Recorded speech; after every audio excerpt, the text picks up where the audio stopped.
Hello and welcome to this EasyDevKits video. My name is Matthias Jentsch. I'm the founder of EasyDevKits. Today I like to show you how easy it is to JTAG debug with an EasyDevKit. All you need is a computer, an EasyDevKit and an USB cable. No breadboard, no wires needed. As an example, I will show you the setup for the ESP32 Woover-E FTDI JTAG dev kit and the JTAG debugging of the Hello World sample application. I show the setup process for the IDE Visual Studio Code on Windows 11. The process for Visual Studio Code on Ubuntu 33.04 is nearly the same, excepting you should skip the USB driver installation step. You can download the latest stable version of Visual Studio Code from code.visualstudio.com. The installation of Visual Studio Code is straightforward. Just clicking the Next and Finish buttons. After the installation is done, you can start it and switch if you like to the light modern theme. I use this theme in my videos. Now you can install the Espressif IDF extension. For that, you click on the Extension tab and search for Espressif.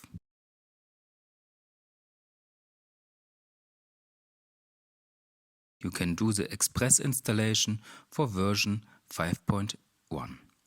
This takes a while.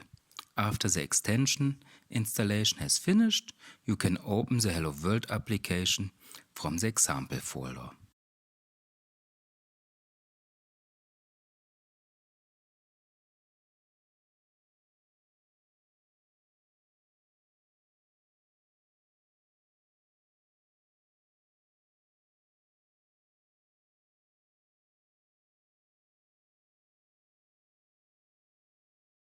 So far, so good. Now it's time to connect the EasyDevKit. To be sure that the connection is established, you can open the Windows Device Manager. You can expand the ports, COM and LPT branch and see what you have before you connect the EasyDevKit to your computer. Now, please connect the ESP32 Woover-E FTDI JTAG dev kit with a micro USB cable and plug it into an USB port at your computer. In the Ports branch of the Device Manager, two new USB serial port devices should appear. Please remember the two new names. For me, it's COM3 and COM4. Technically, the first new COM port, COM3 in my case, is for the JTAG connection. The other one, COM4 in my case, is for the regular UART connection to the ESP32. Unfortunately, on Windows, we need the WinUSB driver for the JTAG connection. So we need to install the WinUSB driver for this port. On Linux, you skip this step because the right driver will be installed automatically. For installing the WinUSB driver, go to tzaddik.akeo.ie and download the latest Tzaddik tool. Then start the Tzaddik tool and click on Options and List all devices. After doing this, there should be two EasyDevKit entries in the drop-down list. EasyDevKit Interface 0 and EasyDevKit Interface 1. Please select the EasyDevKit Interface 0 entry. The already installed driver should be the FTDI bus driver. But we need the WinUSB driver. So if not already done, please select the WinUSB driver with the arrow up and down buttons. Then click Replace the driver. The driver replacement takes a while. Please be patient.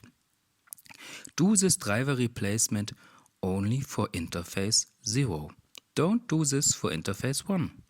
Otherwise the UART connection to the ESP32 will not work. And another warning.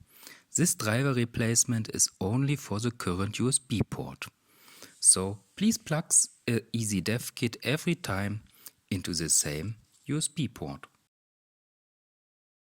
Now it's time to go back to Visual Studio Code, compile the Hello World application, flash it into the ESP32, see the UART messages, and finally JTAG debug the source code.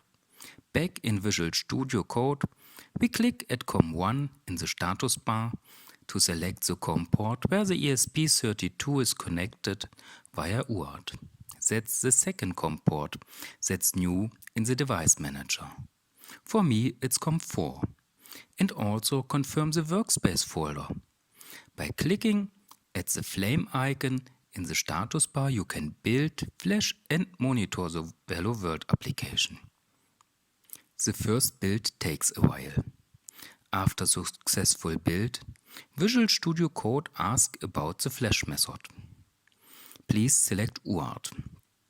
Now, the application gets flashed into the ESP32 and the UART LED at the EasyDevKit starts blinking. After the application in the ESP32 starts, you can see the log messages in Visual Studio Code. So far so good. Now it's time to configure the JTAG interface and the debugger launch. For this, we need to copy two files to the right locations and add one setting to the project settings file. Please copy the easydevkits-wch.cfg file into the users folder where the expressive OpenOCD is installed, and there in the folder share OpenOCD scripts interface ftdi. The other file, the launch.json, should be copied into the project.vscode folder. In the .vscode folder, there's also a settings file. Please open this file in Visual Studio Code and add the JTAG configuration there. Carefully place a comma before the new setting. The new setting says that we are using the easydevkits-wch.cfg that we have just added together with the existing ESP32 Woover CFG. Now we can start the OpenOCD server part by clicking at OpenOCD server in the status bar.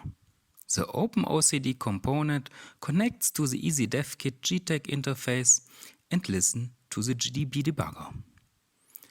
The OpenOCD server in the status bar should be green and the JTAG LED at the EasyDevKit should be flashing.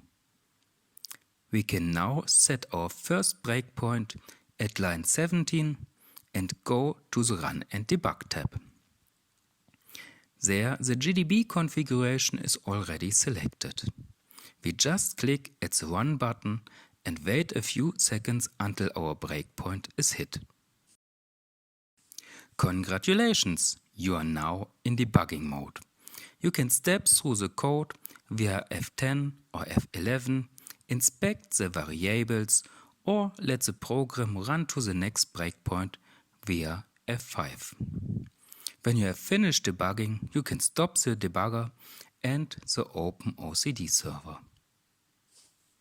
If you have questions about the EasyDevKits, please write me to info@easydevkits.com. Thanks for watching.